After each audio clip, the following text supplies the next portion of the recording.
is good, everybody? Welcome back to a brand new edition of L Boogie and the Bell. I am the Bell here with L Boogie. L Boogie, how are we doing today? Man, fantastic. We have finally made it to the holiday season, which means we got some important football to talk about. We had a crazy weekend of college football, some pretty big NFL games today. So I'm excited and I'm ready to get into it. And for everybody who listens to us and anybody who can hear this, happy Thanksgiving to you and your family. Happy holidays. Full a lot of great sports happen around this time, so cheers to season. But anyways, let's get right into it. Instead of going straight to the NFL, we're going to talk about something that's even more important. It is championship week. It's championship weeks in college football. L Boogie. Let's get right into every single college football game. I'm just gonna go in the order of this website.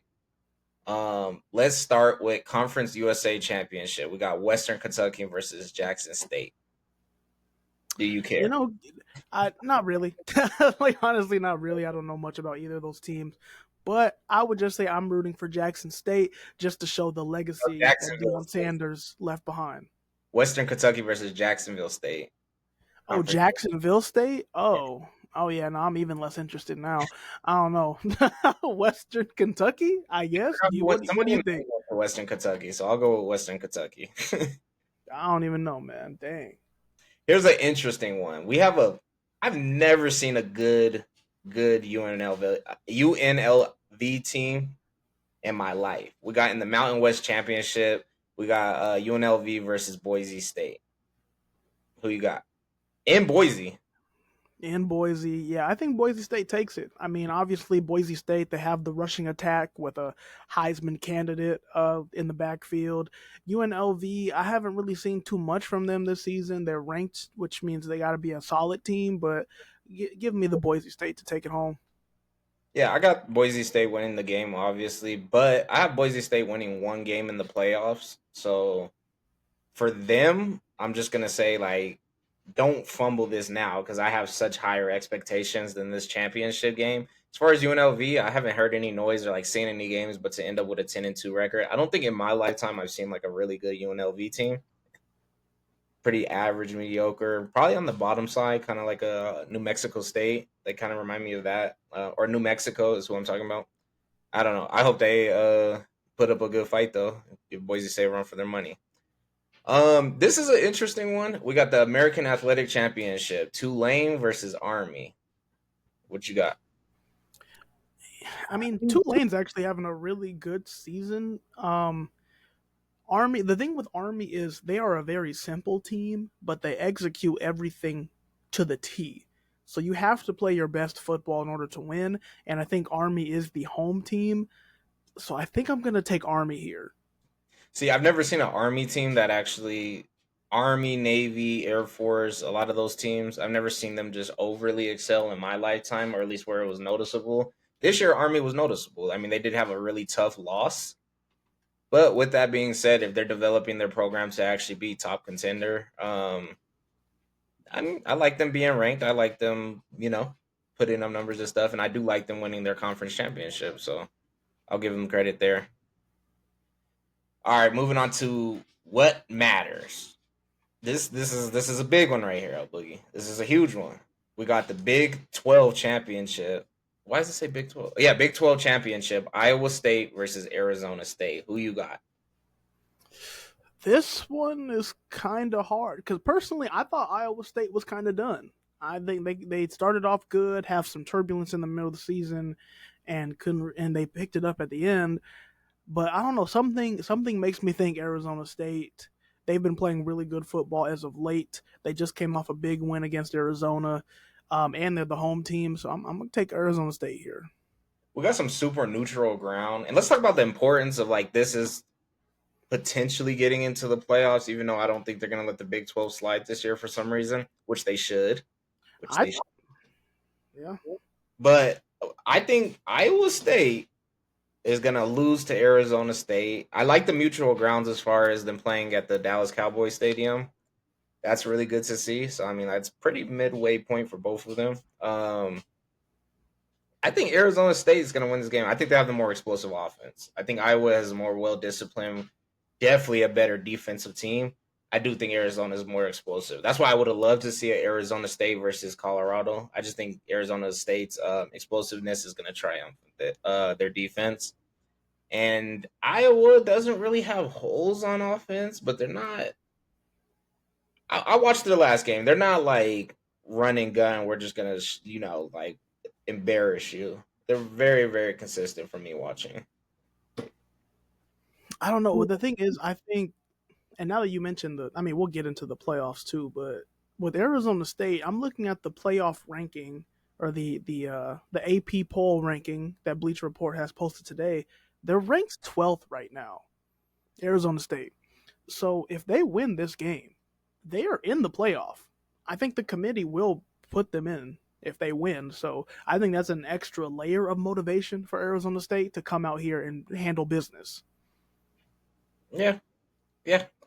We're gonna see. We're gonna see. I think do they make it to the playoffs? They should, but we don't know yet. So all right, going to the MAC championship, we got Ohio versus Miami, Ohio. So taking another step back in conference, but they're actually playing in Detroit at Ford Field. Do you got anything here? This should be called the unofficial Ohio Bowl. I don't know. I don't know anything about either of these teams. I just think Miami of Ohio is a funny name for a school. So I they have my vote. They have my vote. Let's go with Miami. Shout out to Detroit. All right. So going to something completely opposite flip side, we got the SEC championship, and let's spend some time on this one. We got Georgia versus Texas. As we know, Georgia completely blitzed Texas at Texas last game. They're playing at Mercedes-Benz Stadium in Atlanta, Georgia, on ABC Saturday, December 7th at 4 p.m. Eastern. El Boogie, what is the result of this prime time football game, Georgia versus Texas? This game is really hard for me to predict because we've seen the highs and the lows for both of these teams throughout the season. As you mentioned, Georgia went into Texas and beat the bricks off them, like, but earlier in the season. So they already have that, and both of these teams just came off of chippy wins. Like, neither of them ended the season with a blowout. Georgia had to come back and get lucky against Georgia Tech, and Texas had a tough battle against Texas A&M. I think the thing that determines this game, I think this is a battle of the quarterbacks. Because Carson Beck for Georgia, we've seen him play really well, and we've seen him play like crap this season. But same could go for Quinn Ewers. Quinn Ewers has some injury history. They do have Arch Manning, who is a capable backup. We still don't exactly know what his peak is. So, but I think just from an unknown standpoint, I think Texas has too many unknowns. So that's why I think Georgia is going to take this win. So what I will say is we don't know how well Texas can respond to getting whooped like that, especially so early in the season. They've obviously finished the season out winning every game, even if they did get a little chippy in these later half games. Almost losing to Vanderbilt as well. Um, the Texas A&M game, I don't. Eh.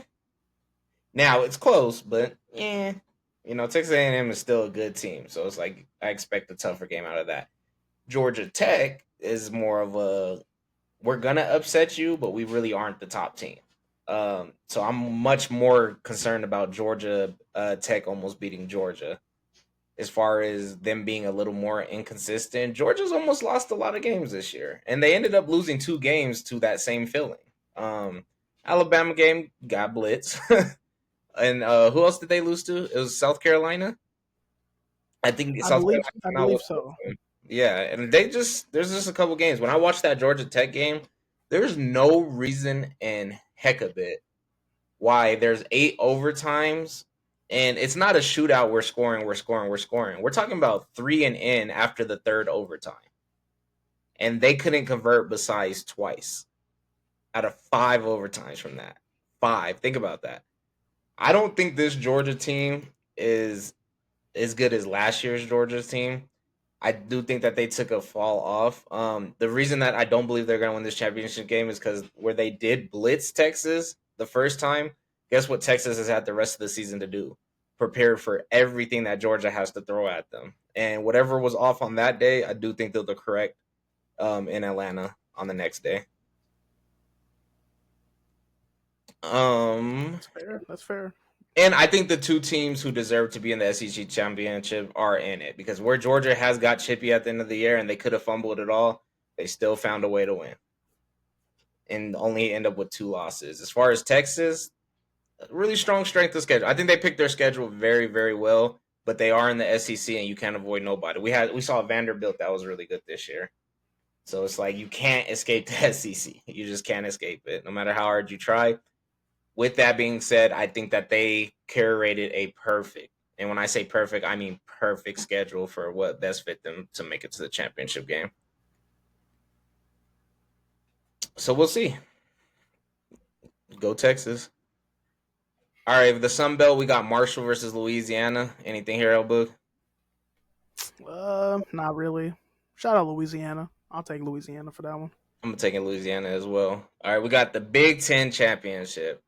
I don't really have much here, but do you got anything with Oregon getting upset? Oregon still makes the playoffs if they lose. Think about that. 100%. Yeah, I think Oregon's in either way, but I do not see Penn State beating Oregon because personally, I'm not a big believer in Penn State. Like, I'm not saying they're a bad team, but I don't think they're a championship winning team because I haven't seen them. I'm looking at their schedule right now. They don't have a really strong, convincing win. Like Oregon, we've seen Oregon prove themselves. They hosted Ohio State and won, a close one, but they won. Penn State, they've, I don't know, I'm looking at their schedule. It's been kind of a cakewalk. I think their toughest game, besides getting beat up by Ohio State at home, was going on the road to USC and barely winning against a not great team. So that's why I'm not a big believer in Penn State. So I'm So Penn taking State, Oregon.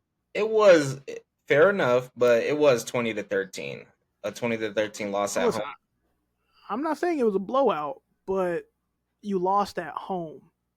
You have that advantage. So that to me, in my mind, all right, you are a peg below Ohio State. And we just saw that Ohio State team lose to Michigan, which has been off all season. So that's why I'm not a big believer. Okay, I'll keep that very fair because looking at their schedule and looking at who they played this year, the only thing I have to truly say about Penn State is that there's not a game that tells me that they are going to go into they're going to beat Oregon next week. Like there's not a game that I'm saying where I'm like, okay, there's some life in there. Um, nah. Wisconsin, USC losing to if they beat Ohio State, we're talking about something different. But there's not a game that team where I see like, oh yeah, they're gonna get them, or they could get them. I think Oregon's just gonna be way ahead. I don't think it's gonna be a blowout. Maybe like a 21-35. I think they're gonna have the Uh, ability to score. yeah, no, I think it'll be a tough game. I could see it being a one touchdown game, but I just don't see Penn State coming out on top. Okay. And then last but not least, with FBS championship games that matter, Clemson versus SMU. And let me tell you why I really, really enjoy this one because Clemson has been all the way off until at least they pulled together a 9-3 season. And I'm not going to put Clemson out in this game.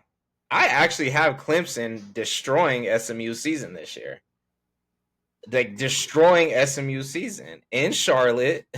Hold on, let me get it. In Charlotte, North Carolina on ABC, December 7th at 8 p.m. Eastern Time. This is going to be the last game of the night. I see everybody waking up on Sunday saying, damn, SMU fumbled the bag. El Boogie. Honestly, I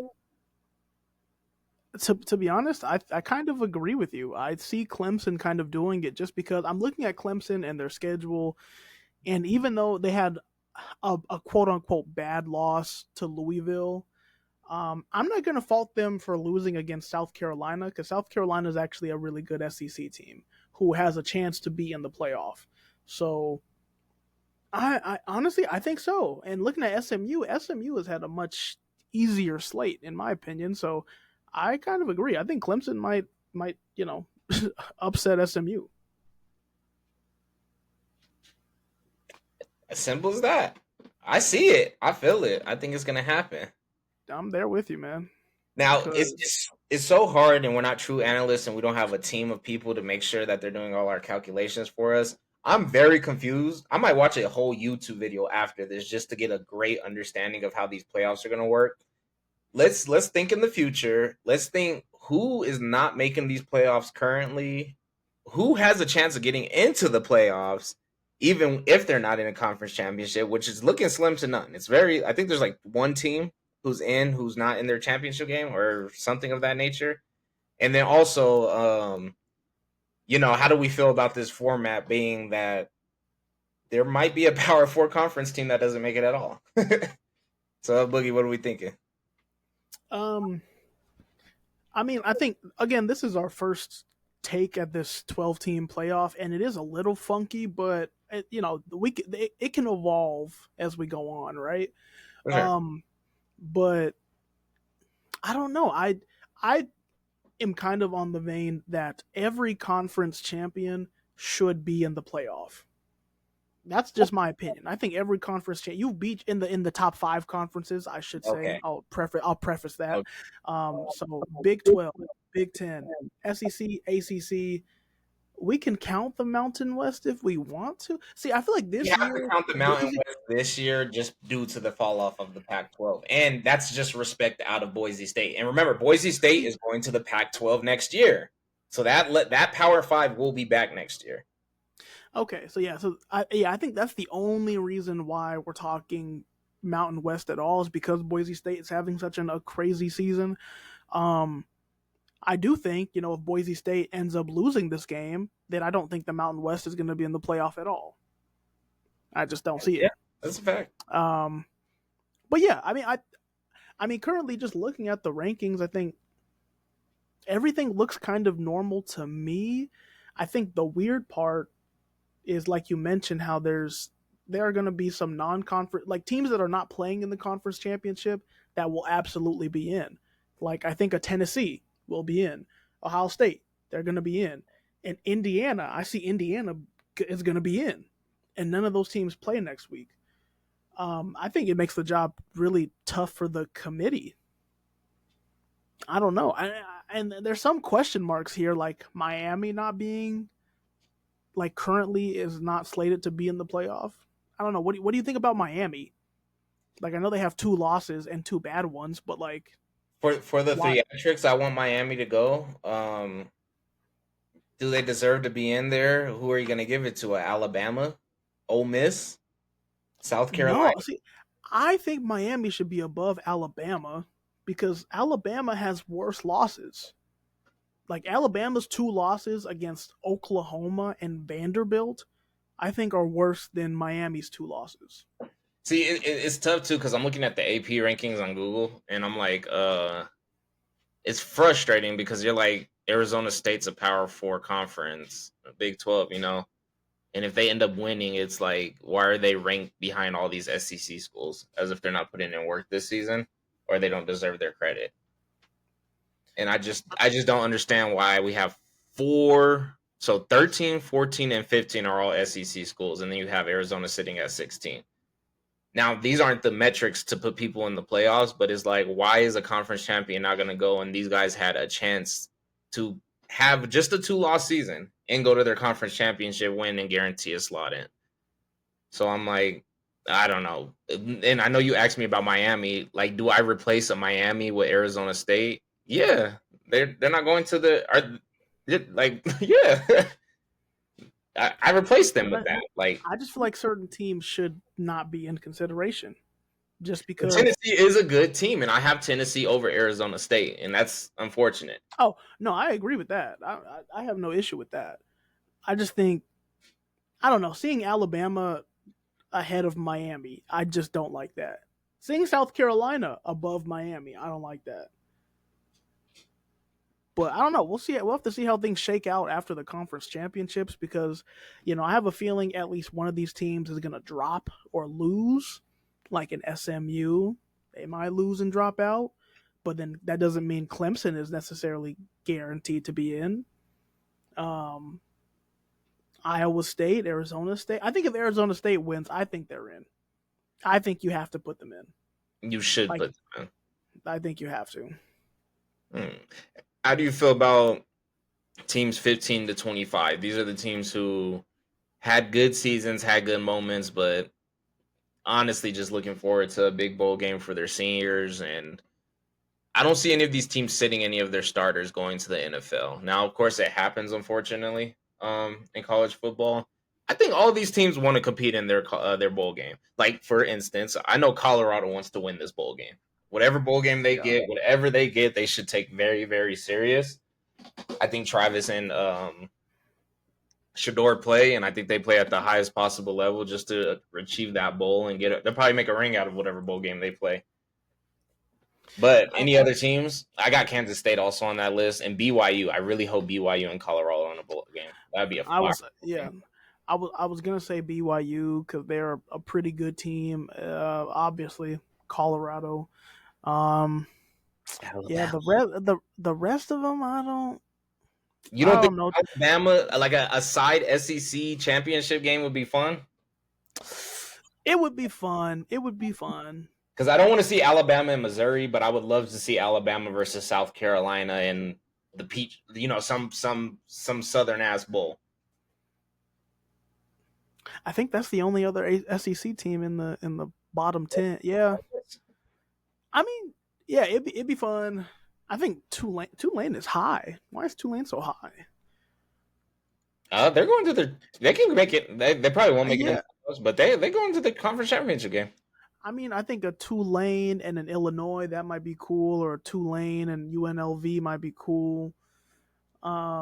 If Colorado doesn't play BYU, I think Colorado and Missouri might be interesting.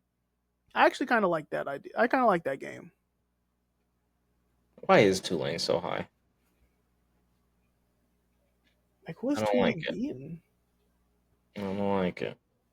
Oh, You said Colorado and who would be interesting? Missouri. Ooh, I kind of like that one. If SEC. Colorado and BYU isn't gonna happen, Colorado and Colorado, Alabama. oh, you know what? Then that becomes a question of, is Jalen Milroe gonna play? Mm. Is Jalen Milroe gonna play a non-playoff game? Is he Not he's a senior? Yeah, so he graduated in 3 years, and he's a grad student this year. Wow. But I think technically he might have one more year of eligibility, but I think You might want to take draft. that. You He's think he's he's wait, going.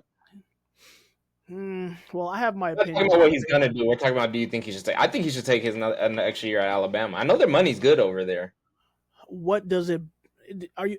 If you're saying do it so you have another year to develop and another year to showcase your talents, then yes, I do think that's the right move. Just because I don't see him as I don't think he should be a first round quarterback. I think he should be a second round quarterback that sits and develops. So it's like, do you want to develop in college or do you want to develop in the pros? That's kind of the question that I'm. That's the So question I would pose. I think Bo Nix and Penix Jr. got put in the weirdest situations because they were both older quarterbacks and they were fully developed. They're both from Pac-12. Um, I think they had all the experience in the world to be able to play this year, but there was different circumstances. So of course, Penix had to sit behind Cousins, and he's like that project. I don't see that going well for Milrose if he doesn't take another year. On the other hand, if he takes like more of a Bo Nix route where he's like, I'm the back quarterback on the draft, but at least I'm ready to play and I have more experience than everybody else drafted. See, here's the thing. I just don't think Jalen Milroe, as we stand today, is that good of a passer. Bo Nix looked like a polished product at Oregon. He was wheeling and dealing all across the field, really efficient, good decision making. We see that carry over to the pros. Jalen Milroe, he has a great arm, fantastic athlete, big, strong. We see all that. But throwing and decision making, I see a lot of overthrows, off targets. I see poor decisions. You No school's know, going to teach you better decision making than Alabama because you're on the line every single week that you're playing a SEC team. but why hasn't he bet? Isn't he better then? I don't know. I just You don't. know, I the just don't other think so. year. You think it's going to get easier in the NFL? Well, the thing is, in college, they're going to coach you to be a good college football player. Yeah, In the NFL, you're going to get coached to be a good NFL player. I So don't know how many I teams just don't are know if I missing see a team. projects in the league. There's only 30 NFL teams, 32 NFL teams. I don't I see could see. passion projects. Honestly, I could see a team like the Cowboys drafting him. You already have a player. Or just as a backup quarterback. You draft him to develop him, so he sits behind Dak. He learns. He learns because Dak is a decent decision maker. But you learn behind Dak. You don't have to start immediately. Dak is already getting paid a boatload of money, and then all right, after a year or two, bye bye Dak, Jalen, let's go. Kind of like a Jordan Love kind of approach. Okay. Let him sit behind a capable quarterback, just capable, and let him learn the NFL game because his upside is really high. His upside of what he could be is like Cam Newton, running people over fast as hell. If he can just develop as a passer, he'll be great. I think the coaches who want him are in contacts with him or his agent, however legally they do it nowadays. I think that he should be recommended to go back for one more year. Not to get stuck on Jalen Milrows, but it's like one more year. Just because you're probably not going to take over the SEC next year because there's been a downcline. Definitely a downcline season, but it's one more year. Give it one more. Okay. All right, moving on to the NFL, L Boogie. Let's run through these scores. We might skip a couple games or laugh about a couple and keep them brief. But starting with a really, really, really, really good Thursday night football game, we had the Bears versus the Lions. I thought this game was awesome. I don't think that the Lions played bad at all. Of course, the Bears came back and it was a little unnecessary, but I mean, it's primetime football. I mean, Caleb Williams did his thing. Like, can we just give some credit there before we talk about how the Lions are shaky? You're right. Boogie, how you feel about this one? I mean, we saw that game. We saw the Bears have the chance to go down the field and win it or tie it up, and they just mismanaged. They mismanaged that clock so bad in the last 60 seconds. Um, Caleb Williams taking that sack and then the coach not deciding to use. I know you only have one timeout and you want to save it for the field goal, but why would you let 20 seconds tick down and then have your rookie quarterback trying to get a playoff at the end of the game? Like, I'm not blaming that on Caleb because Caleb's a rookie. I'm blaming and it's the mistake that lost the head coach's job because he got fired the next day. You gotta call the timeout. He stood on it. He stood on it. Like, hey, I like what we did, but what we could have did, and then explain everything that they should have did. Like, okay, bro. It was just. I mean, I think they made the right decision to move on from a coaching perspective. I don't know. I think the Bears are capable. I think the Bears showed and Caleb Williams showed that given the right, person steering the ship, the right head coach, they can be a contender because they really could have beat Detroit. They really could have. So I don't know. Bad coaching. So the one thing I liked about this game is that DJ Moore finally got to go off, and I say finally because I haven't seen him go off this season. I haven't checked his stats. I'm sure they're fine, but 8 receptions for 97 yards and one tub. That's just something I like to see. I remember he was doing similar things when he had less with oh boy on the Steelers now. Caleb Williams actually had the most rushing yards in the game for the team. That says a lot about their run game. 4 carries for 39 yards. Another thing that 20 of 39, 256, and 3 touchdowns is telling me is they're not really efficient, huh? Like they're not. He doesn't really take risk, and it looks like he's throwing a lot of balls away. Or like he's maybe playing it safe. I'm not too sure. I know he gets a lot of work done with his legs, but he only had 4 carries this game. So I'm like, I'm not sure what with Caleb Williams, but 20 that's 50% completion rate. You know what I mean? Not that Jared Goff did that much better, 21 of 34, 221, and 2 tubs. It's just something about Caleb Williams' stats just calls out something to me. Like there's something going on that they're probably gonna need to fix before he comes back next year. I watched most of this game though. I didn't realize how many incomplete passes there were, but it's concerning when you see that 50% completion rate. Yeah, but I mean, the Bears are going to have an off season. They started pretty good. They were a contender in the division. It was a divisional game, and I mean, the Detroit Lions are the top 5 best teams in the NFL. Period. Power rankings week in and week out until this season is over. They will be top 5. Top five? Don't you mean top three? Top two? Anything can happen. Um, to be top five for the rest of the season is pretty nice. I mean, would you disagree? As a head coach making millions of dollars coaching these guys up, don't you think he would be I fine mean, with number five? absolutely, If they lose absolutely. 2 weeks in a row, they still will be number five. I clicked on the Lions. Okay, next we have the Giants and Cowboys. I'm gonna say skip L Boogie. And remember, this was all Turkey Day. Excuse me, guys, everybody. These were Turkey Day games. That's why I enjoyed the Lions game because it was a Thanksgiving pride time. We want to see Caleb Williams do good in life, right? We want to see a Bears quarterback perform on game day. Like for a Turkey Day, he did everything right. The theatrics at the end made for a better game. This man got fired because he embarrassed the Bears on Thanksgiving. Imagine being a Bears fan. You guys come back into the game. You're okay with a loss, but you're okay with a missed field goal. But you're not okay with the last play of the game. You got to get fired. You did that on prime television, and all you had to do was this. Bro, a lot of their losses were bad. A lot of them were bad, stupid losses. So that man. So moving But on to our next Thanksgiving game, the Giants and Cowboys. only thing I gotta say about this one, man, is the Giants lost me by parlay, so I ain't never putting money on the Giants again. The only thing I gotta say about this game is it's good to see the Cowboys having some fun. I think this is their second win in a row. Yeah, they won last week too. They look like they're having fun with whatever the current situation is. You guys are America's team. I want to see the Cowboys happy. I don't. Is how long is CD Lamb's contract? I know nothing of it. It's 5 years probably. So this is probably I think it probably kicks in next year.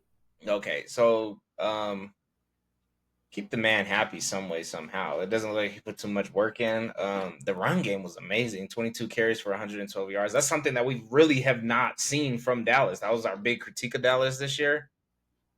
Um, I mean, as long as they're having fun and improving, I think that's the best thing the Cowboys should be focused on, being a team that's looking for a draft pick within top 10 slots. All right, our last turkey game. Oh, we had two more turkey game. Oh no, our last turkey game is the Dolphins versus the Packers. The Dolphins aren't going to make a comeback this year, but they definitely have been playing since they had their quarterback back. El Boogie, what happened in Green Bay? I think the Packers are just clearly the better team. Tua actually had a pretty decent game, but the 37 Dolphins couldn't 46. really run. The Dolphins couldn't really run the ball at all. And yeah, I think the Packers, they just have a better defense, a younger team. Yeah, the favorite won pretty handily. And Tua doesn't do well in cold weather. I know he was trying to like dispel that stereotype, but he didn't. Like you had another cold game and you lost. Do you think Miami as an organization gets exposed in the cold, or do you think Miami, the current team that they have constructed, gets exposed in the cold? And what I mean by that, do you think it's an organizational thing where it's like you enjoy the beautiful Miami until that rain comes, but you enjoy the beauty of Miami, and it's like you almost forget every single year we got to go into a Kansas City, a Denver. I mean, just talk about the whole North, besides the Detroit because they have a dome, but in the Vikings. But you got to go into Buffalo sometimes. That's your division. Like you can't avoid it. There's nothing you can do to avoid it. Do you think that they're just a little delusional year in and year out about how they play in the cold around this time I of year? would I would have to look at I would have to look at more historical information to know if it's really an organizational thing. But I mean, it makes sense. You're in Miami, great weather year round, and then you have to go and pick up and go to a cold, less than 20 degrees, snowy game, and the Midwest. Like, I mean, you're talking about but Tua who grew up in Hawaii, goes to no, Alabama, the humidity there, and now you're in the league. Like that SEC don't even play up there. Like I know that shit's cold to him. right. But I mean, also, but all these players that are on the Dolphins, right? I know at least half of them had to have played football games in cold weather before. So I don't really know if it's an organizational thing because these players they come from all over. They went to college all over. They grew up wherever. Like I feel like they've played in football weather. And I just go back to the season where they lost to the Chiefs in the first round, and it was a relatively close game, but they kind of fumbled towards the end of the season. It just sounds like, they usually start really, really warm, and as it gets colder. But not to harp too much on this, I just think it's like another example of them kind of feeling the pressure of that cold wind, that cold chill. Okay. Some more BS. The Chiefs versus the Raiders. El Boogie, why do the Chiefs decide to win in the last couple plays of the game? Why do the refs go their way? Why does God go their way? Why do certain things happen to make the Chiefs the new Patriots? Which is great because if you think about it, we used to think Patriots where it's like, oh, America first, this and that, like a true patriot and the comeback. Now the Chiefs are coming back historically, Native American culture and everything like that. Why has it transitioned to Chief Master? Like, why are the Chiefs the dynasty of the things that don't make sense and we have to win and we're always going to win even though there's no reason why it happened? There's some weird voodoo magic afoot here. I just know it. But in all reality, I mean, this came down to because the Raiders played a really good game, a really good game. They gave Kansas City a tough time, especially on defense, kind of limiting them from reaching the end zone a couple times. It just came down to just one mental mistake at the end of the game. You know, I know the quarterback Aiden O'Connell. He took a lot of the blame for clapping his hands early, which caused the center to hike it when he wasn't ready for it. But it's you have a second year player and a first year player in a pressure situation playing against the best team in the league right now, and they just made a mental mistake. Now somehow the Chiefs keep getting these mental mistakes. Maybe it's the all right. I'm taking on Goliath right now, and you feel the pressure of that, so mentally you might slip up. Maybe that's what's happening here, but I don't know. Voodoo magic. See, Voodoo I magic. would agree with you there if Bo Nix didn't drive all the way down the field, get them in the position to make a perfect field goal, and then it just magically gets smacked. But as far as talking about Antonio Pierce, you got 23 of 35, 340 yards, two touchdowns out of Aiden O'Connell. You're talking about the worst. I could guarantee they're the worst quarterback statistic team of this season. There might be another one out there, but I don't think anybody's been worse than the Raiders between Gardner Minshew, Aiden O'Connell, and the other dude that they had last year. He's played a couple games this year. He played against the Broncos, I think both games. But 10 receptions, 140 yards, and one touchdown with Brock Bowers. That's some fantasy gold right there. Um, and the reason I say all this is because much like the Cowboys, as long as they're having fun. Now, the frustrating ending to this game sucks, but if you're focused on being within the first 10 picks of the draft, you want to have as much fun as possible for everybody to look forward to something. Definitely think they could have won this game and should have won this game, but it's the Chiefs, man. Shout out to Isaiah Pacheco. I think this is his second or first week back, so good to see him Okay, back. good. Yeah.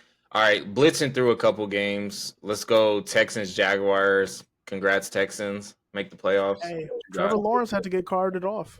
Ooh, what happened? He's running the ball, he's sliding, so he's going down. Like the play's over, but a Texas defender just comes and smacks him. The hit was dirty. The hit was dirty. Flag? Knocks. I think. Yeah.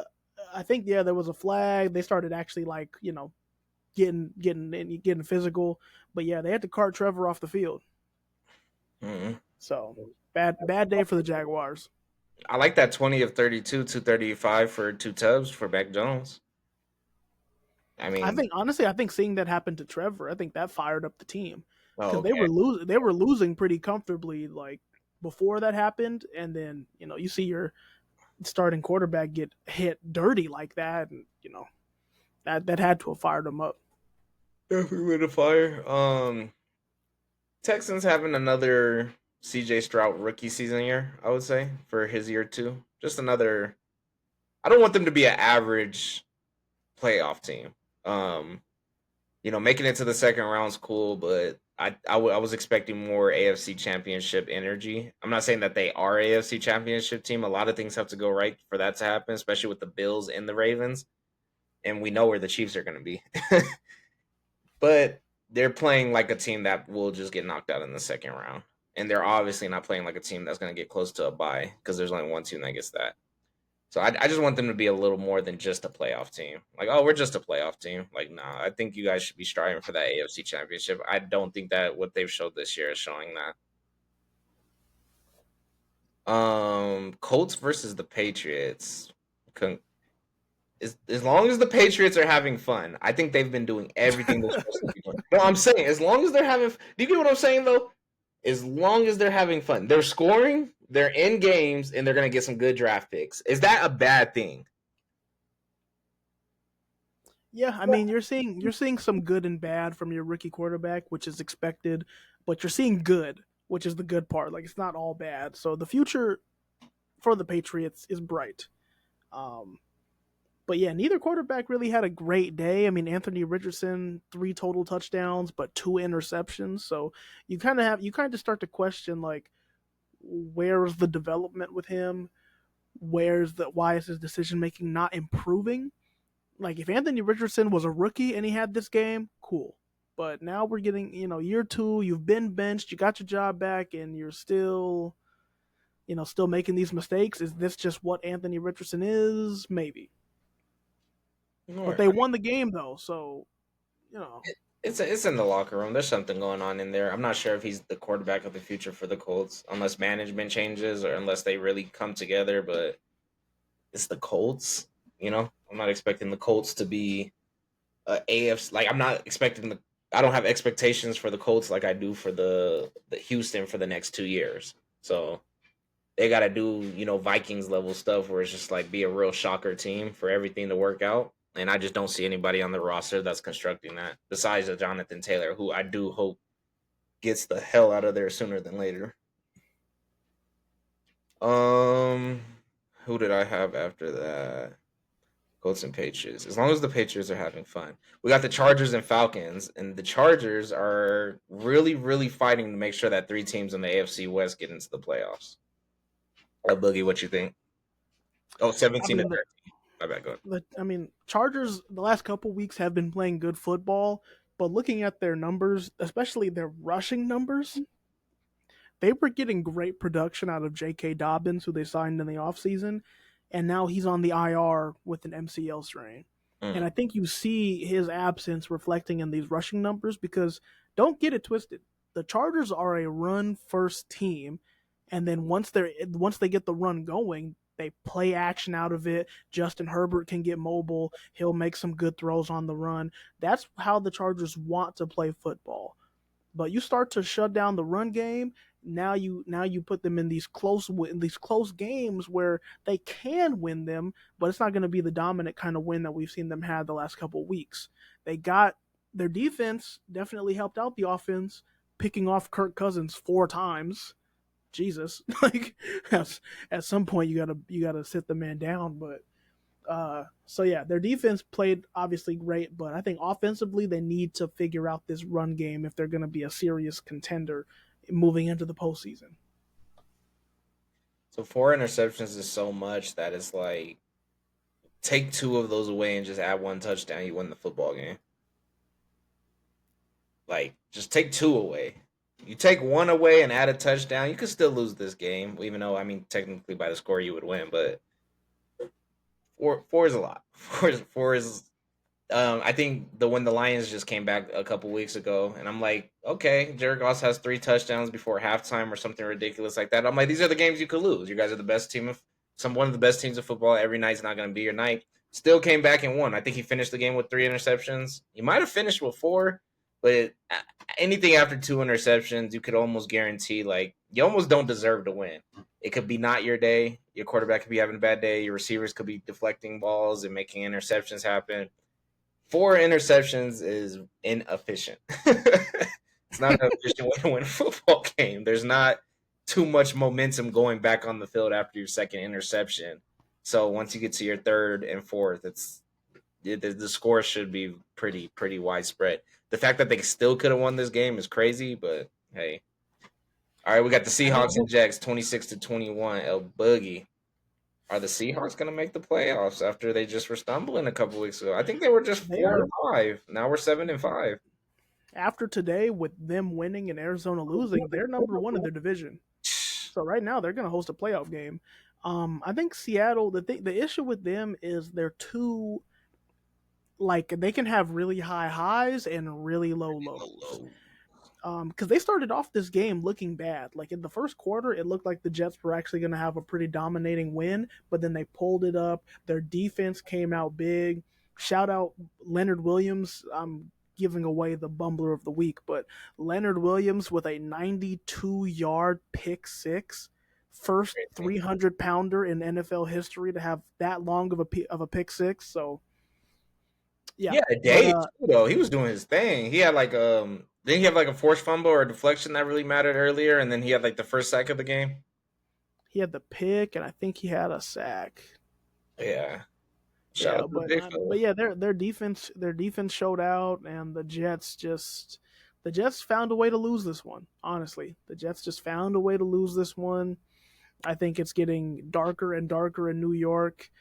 Aaron's gonna have a lot to think about in the offseason, whether he wants to return or not. But yeah, there's not much going on for the Jets. So forget what Aaron thinks. Do you want Aaron Rodgers to return next season?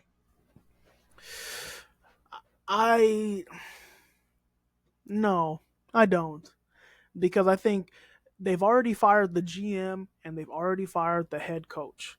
If Aaron Rodgers comes back, that means they're going to hire people who are going to want to have that are either going to have to appease to Aaron Rodgers and build around him. Is So is it's like trying to do a job. It's like you're trying to do a job, but your hands are cuffed behind your back. Like I think it makes things better for the franchise if Aaron Rodgers does not play for the Jets next year. If he wants to go to another team that is willing to start him, sure, but I don't think the Jets should want him back. is Aaron Rodgers better than Daniel Jones? Yes. Is Aaron Rodgers better than Deshaun Watson and Jameis Winston? Yes. Is Aaron Rodgers better than Will Levis? Yes. Is Aaron Rodgers better than what's the name? Derek Carr. At this point in his career, yeah, but it's a close one. But yeah. There's too many people he's better than that you're not gonna get better next year. The only thing about that is he loses his name. So it's not like, oh, we have Aaron Rodgers. It's like, yeah, Aaron Rodgers is our quarterback. There's not that much talent out there. Like, as far as starting quarterbacks that could take Aaron Rodgers, he still is letting the ball fly. He still is scoring touchdowns. He still can go a game without any rushing touchdowns. They have 3 touchdowns and the score be 21-10. I don't see a quarterback that's going to fix the Jets' problem with such a good defense that they constructed. I'm not going to say have because they got rid of Robert Saleh, which made their defense so much more elevated. With the talent that they currently have and possess, you don't have like a Geno Smith on the market that you could pick up and hopefully he elevates your team to playoffs. It's like who's available that's going to help this team get to the playoffs, because backup quarterbacks are looking like Drew Lock right now. It's not looking good, and they're Yeah. not going to invest into the draft. I don't even think they got the capital to invest in the draft. I mean, they're going to have a decent first round pick, but my thing is with Aaron Rodgers, it's like, all right, you need to have a playoff, if not championship caliber team for Aaron Rodgers to come in and make a difference. All those teams that you named where the quarterback isn't great, those aren't good teams. So Aaron Rodgers isn't going to go to any of those places and make them contenders.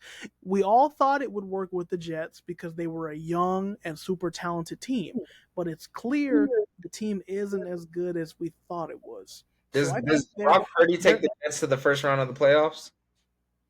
I say no. without Shanahan. See, my thing, I don't know. I think Brock Purdy is very scheme dependent. Does So CJ Stroud take the Jets to the first round of the playoffs? yeah, No. yeah. You don't think so? I think Okay. like there's 3 to 5 quarterbacks that take this current Jets team to the playoffs. Crazy enough, I think the Commanders, I think Bro could take them to the playoffs. But I don't even think like a CJ Stroud could take these guys to the playoffs. I don't think that they're the team that people think they are. I think that they are a You know, potential 7, 8, 9 win team. I don't think they're a 10-win team. I don't think that that they're constructed as a 10-win team. They got rid of their head coach. So if you would have kept that head coach and you had like a CJ Stroud or like just a mid-level to top tier quarterback, maybe, but no, I don't think Russell Wilson could take this team to the playoffs. I just don't. I don't think that they were constructed correctly, and they've let go of so many pieces like a Robert Saleh to appease to Aaron Rodgers. You gotta tell me what quarterback is currently in the NFL that's taking this team to the playoffs. I know that the Dolphins with a healthy Tua takes the Dolphins to the playoffs. Or yeah, that's a team that could go to the playoffs no matter what. Are they going to win? That's a different story. There's not a quarterback in the league right now that I could definitively say take the Jets to the playoffs automatically. Oh, you could make the argument though that coaching is at fault.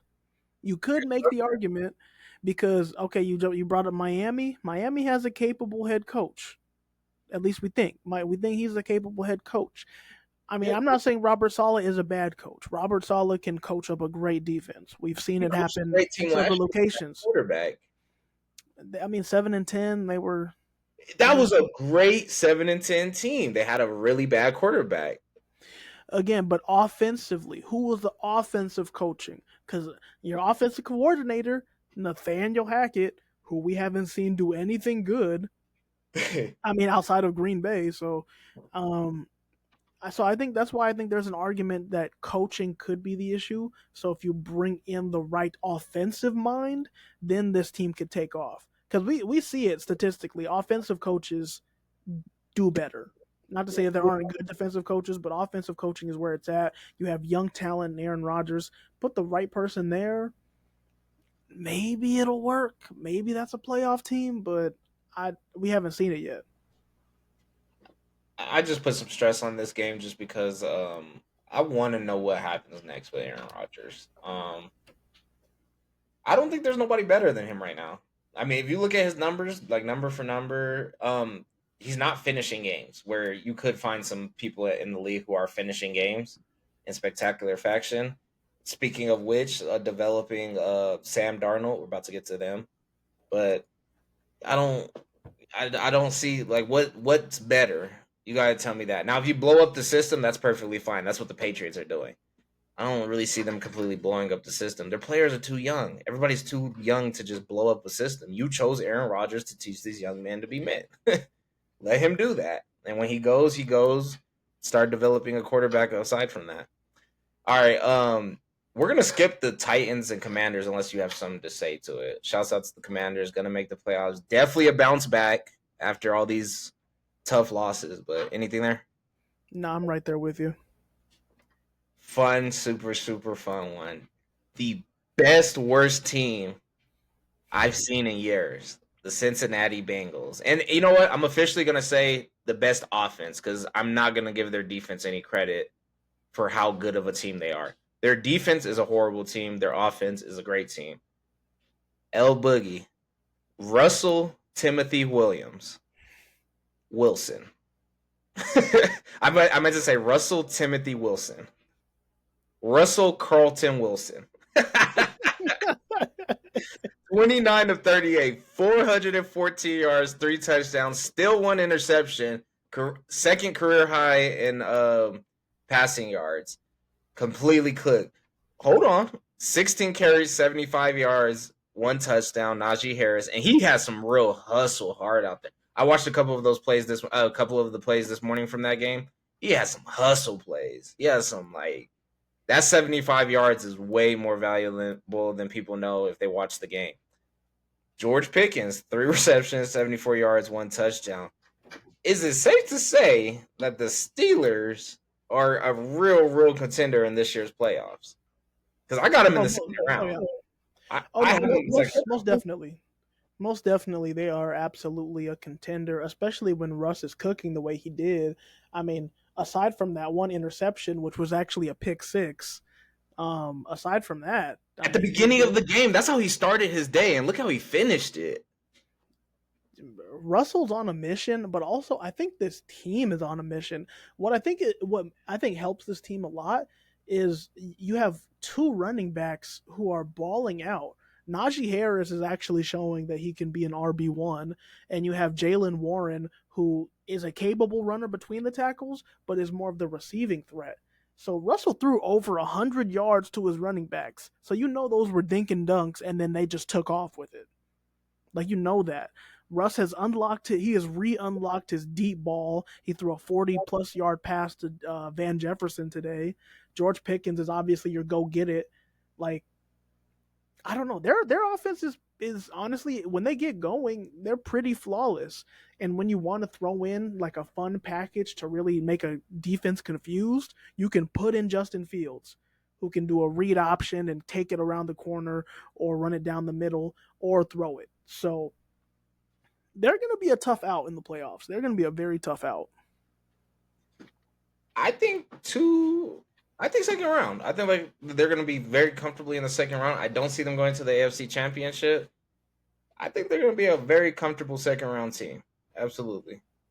I wish the Broncos could play them, but they're going to be in that middle part of the teams who have home games.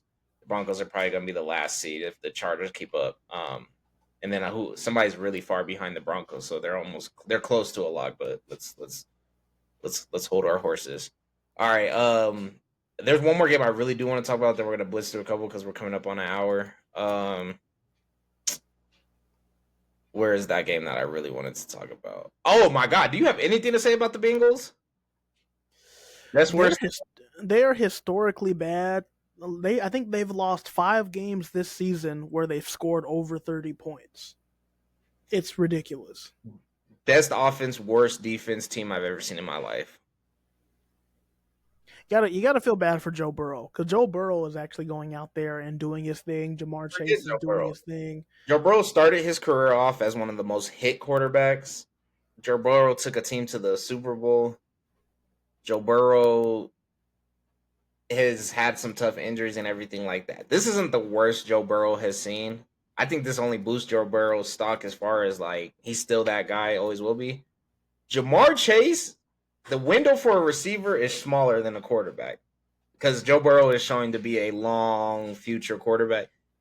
To play the way Jamar Chase has played this year and you get 4-8 for that, it was the same as when J.J. Watt apologized to Deshaun Watson and they had like the same type season. He said, damn, man, we wasted one of your years because they both knew that they were at the top of their game. But this football team doesn't represent how good that these two players were playing. I see that same situation happening with them. But if you look right now, J.J. Watt's retired. You know, I'm sure he's a little bit older and everything like that. But the window is so much smaller that when you do excel, that's why I want Jonathan Taylor to get the hell out of the Colts. You see Derrick Henry having the time of his life. You see Saquon Barkley having the time of his life. You even saw Odell Beckham Jr. finally leave New York and go have the time of his life, unfortunately, towards his ACL, but won his Super Bowl, got to play with some of the better quarterbacks in the NFL, and now he's on the back half of his season. If you're not a Tampa Bay receiver, you should not have this much loyalty to the team. It just sucks when you spend your best years there. That's all I'm saying. Talking about Mike Evans and bro, I forgot bro's name, but Chris Godwin. Yeah. Yeah, if you're not those type of characters on those type of teams and get a Super Bowl out of it, get the hell out of there.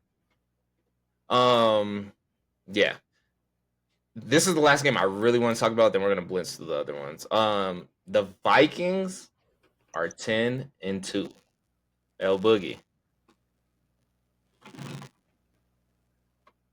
They are almost guaranteed to win their division. Sam Darnold is they gotta beat Detroit.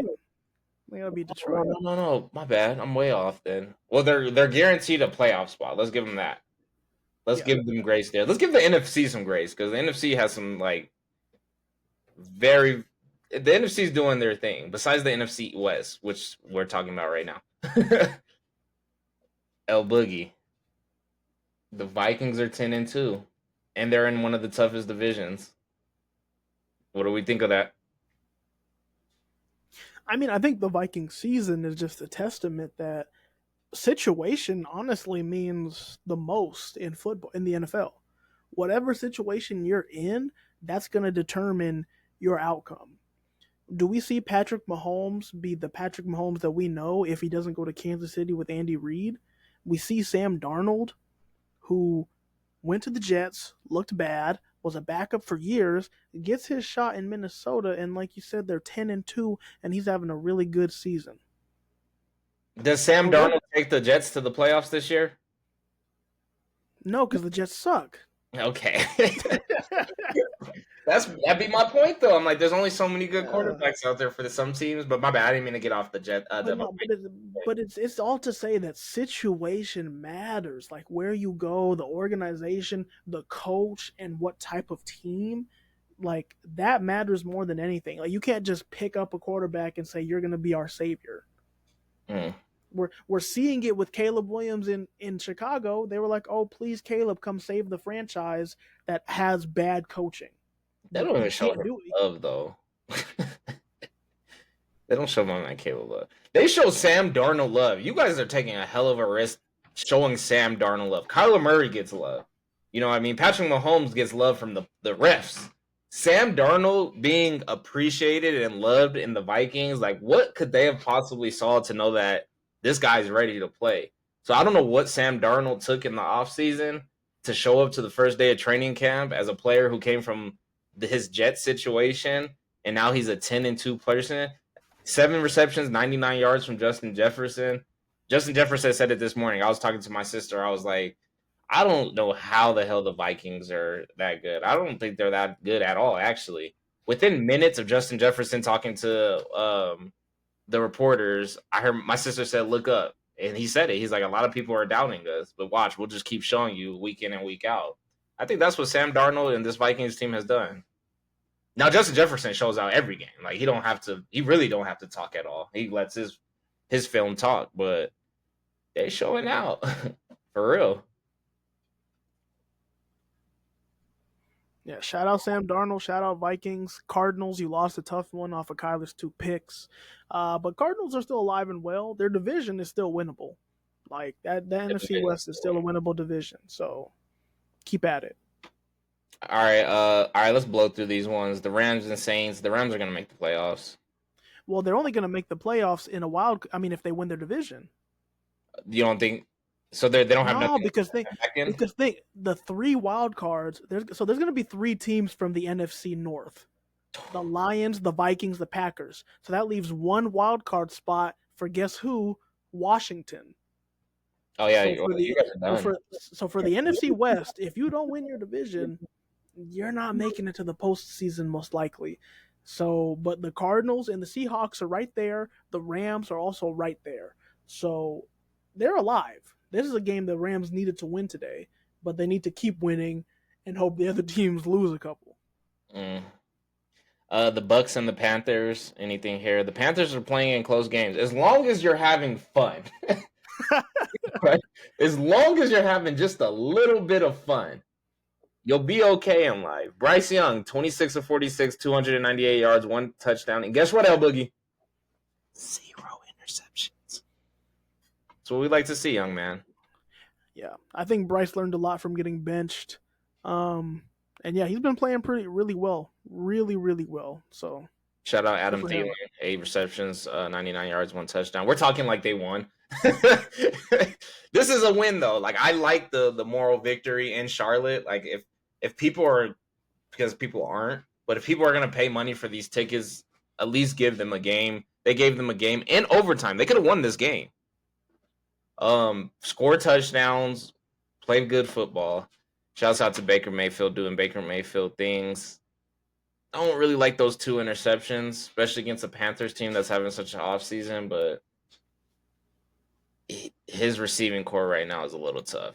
Like it's tough. So I could see there's frustration. Oh, Mike Evans is back. That's good to see. Damn. 8 receptions, 118 yards, 1 touchdown. Shouts out Mike Evans, man. All right. Eagle. Oh, we got to talk about this one. Damn, we're gonna have a long episode today. Eagles versus Ravens. Did you watch it? I did. I watched most of this game, and it was honestly like a really good game. Like this was probably the game of the day. Um, yeah, it was two heavyweights going at it. I think what kind of won it for the Eagles was just the Eagles defense playing slightly better than the Ravens defense. I know Ravens they lost Kyle Hamilton in the first half, but the Eagles also lost Reed Blankenship in the first half, so both teams lost a safety. But yeah, I think it just came down to the Eagles playing a little bit better defense. Barkley got it going in the second half. He had a pretty nice touchdown run. Lamar tried to, do some late game heroics to win it, but they just couldn't pull it through. A rare game too. This was only Lamar Jackson's second loss in his career to an NFC team. Huh? One thing I like about this game is how do you feel about the Eagles? How do you feel about the pressure being off of Jalen Hurts? I feel like everybody wants to throw so much pressure on him and the coach last year. Coach is still getting a lot of pressure this year. Feels like everybody's taking pressure off of Jalen Hurts, and you know who's your pressure cooker? I mean, not pressure cooker, but releaser is Saquon Barkley. Like he's taking so much pressure off of him that Jalen Hurts went 11 of 19 for 118 yards and one touchdown. Saquon Barkley went for 23 carries, 107 yards, and one touchdown. Why is your running back and your quarterback stats look like they both just took half of the game? That's their identity. But when you have a star like Saquon, as a quarterback, it obviously makes your job easier. I mean, same with Derrick Henry and Lamar Jackson. If anything, this game showed that the star running backs are still very valuable and make a difference, but they can only make a difference on good teams.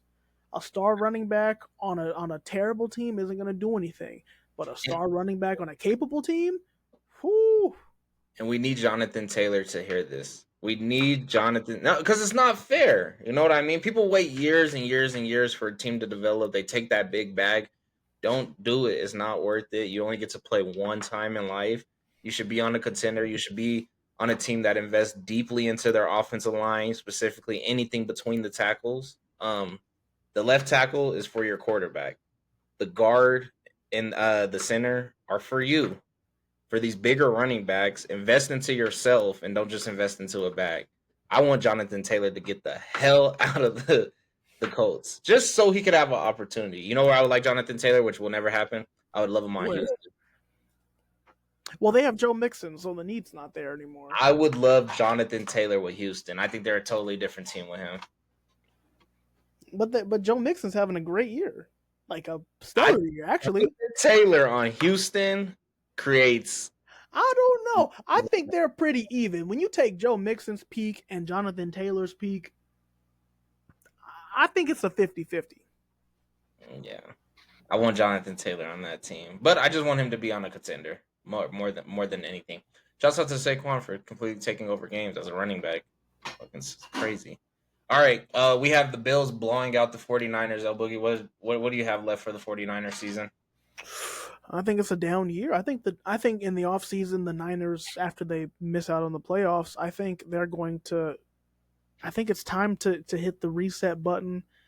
I think the biggest question is if you're going to pay Brock Purdy or not, or if you can get him to take a team friendlier deal.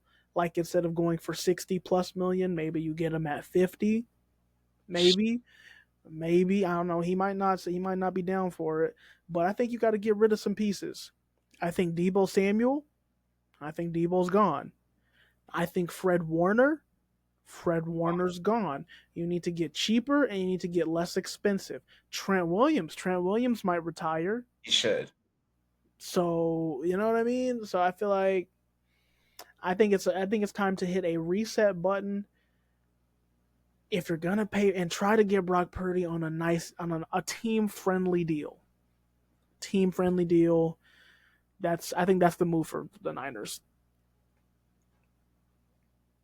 Um, Historically speaking, a lot of teams fall off after they make it to the Super Bowl. At least one team does. You know, you got your dynasties like the Chiefs who come back year in year out. Patriots come back year in year out.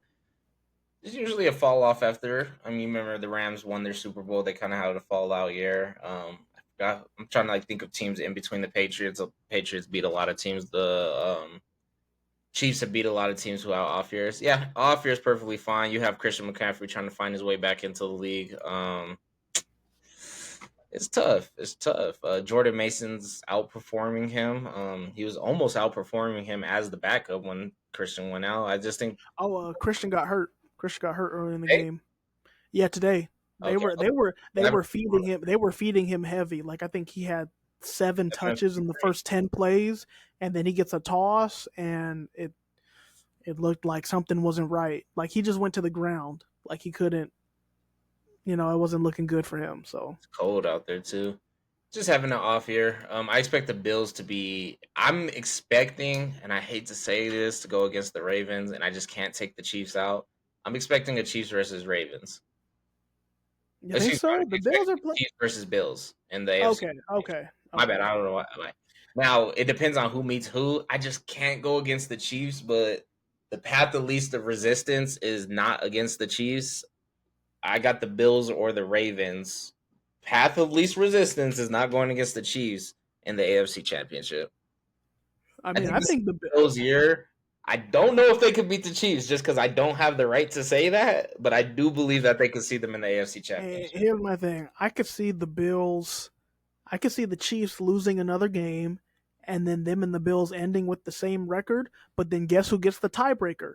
The Bills. The Bills own the AFC through the playoffs, Yeah, and for some reason, I just don't see Patrick Mahomes doing it again. Or let me rephrase: I don't want to see Patrick yeah. Mahomes do it again. I just don't want to at this point. So yeah, I agree. I think this is the Bills' year to do it, if there ever is a year to do it. But yeah, they're a good team though. Definitely top two, top three team in the league right now. Yeah. And yeah, good luck to the Bills. I think this might be their year. Okay. All right, tomorrow, Monday Night Football, we have our Broncos playing the Browns. We have the Browns who they could beat anybody, but they could play really bad against everybody. The Broncos are very, very focused on making it to the playoffs. I think that they've established their coaching that they want for the year. I think they established the team that they want for the year and the chemistry. I know the Broncos are going to win this game, but trust and believe. Jameis Winston's belief in God and his team will always triumphant when God says so. El Boogie, how does the game go tomorrow? I don't know. I don't think this is an easy win for the Broncos. At I'm all. not completely sold they're going to win. I mean, we did just see this Browns team beat the Steelers. Like that did just happen. They started this Um, new team with beating the Ravens, who spanked the Broncos' tail. right. So like this team, I wouldn't like. I don't want to see it happen, obviously. But like, if Jameis Winston threw for like 2 touchdowns and 350 yards, that's possible. He could also throw for 2 picks and 100 yards, but like, there's so much unknown here. I think the thing that helps is that the Browns' defense isn't the same defense of old, and their offense isn't obviously near what their offense used to be. So I think Sean Payton's going to come up with a good enough scheme to win this game. But I'm not putting any money on this game. I'm not confident. I'm not confident. I think the Broncos whipped this. I think the Broncos whipped their tail. I think PS2 comes in strong. I think that it's gonna be a beautiful day in Denver. I'm out here in Denver, so it's gonna be a beautiful day tomorrow. It's gonna be a chilly night. 50, 55 degrees. That's pretty warm for us. For us Coloradians, that's really warm for this December weather. On December 2nd, I got the Broncos winning this game. I think it's set up perfect for them to win. The only thing that can mess this up is if Jameis Winston decides to listen or to follow his heart, and he's not going to expose Riley Moss. He's not going to expose PS2. But if whatever they draw up to avoid those two players and expose whatever holes the Broncos could have left, I see it. I see him throwing in the middle of the field, avoiding those corners, and having a lot of production. If he throws those ways, we're going to see another 2 interception Jameis Winston game. And that's what's terrifying me. I do think Bo Nix is in a great rhythm right now. There should be no offensive issues at home on a Monday night primetime football with this chemistry that they've built over the past couple of weeks. There's no excuse for the Broncos not to have chemistry tomorrow. This game is going to be determined on Jameis Winston's ability to make good decisions, avoiding Riley Moss, who isn't a great corner, but he's a good corner, and PS2, the best corner in the league at the moment. If he avoids those two things, it's looking dangerous for the Broncos. If he attacks those two things, it's going to be another Jameis Winston 2 to 3 interception game. But El Boogie, that was a long. I'm gonna let you respond to that one. Uh, Shoot, man, I don't know. I'm nervous. What I do like though, what I do really like, is the Broncos and our pass rush has been playing stellar, and the O line for the Browns has not been good. So I think I don't that think Nick pass rush is Chubb's stupid either. yeah. So I do like it. I also don't want to see a Jerry Judy revenge game. That's not happening. I don't want to see that at all. Now I do see him doing something crazy to Riley Moss.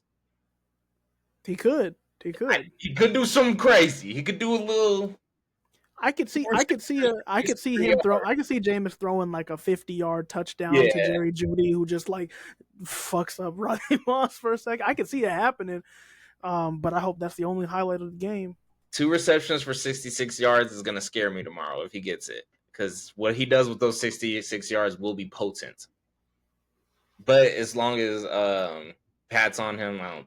Nah, Jerry Judy's not having no crazy game tomorrow. Like I said, Jameis Winston, keep your day simple. I'm not rooting for you, but I'm rooting for you.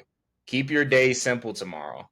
Do not do any superhero football against a Bronco team who is prepared to pick the person who throws picks balls away.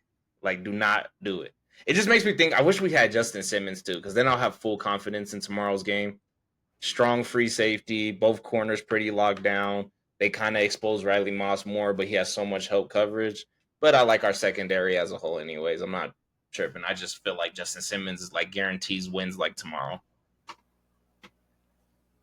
We'll see. We'll be watching. The nation will be watching.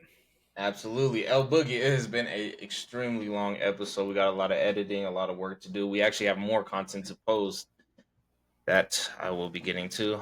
But El Boogie, can you take us out? Hey, once again, appreciate all of you guys for tuning in to El Boogie and the Bell. Make sure to check out the full video on YouTube. Check out the clips on TikTok. Leave a like. Leave a comment. Let us know what you want to see. Let us know what you like. Let us know what you don't like. And we'll catch y'all here same time next week. Peace.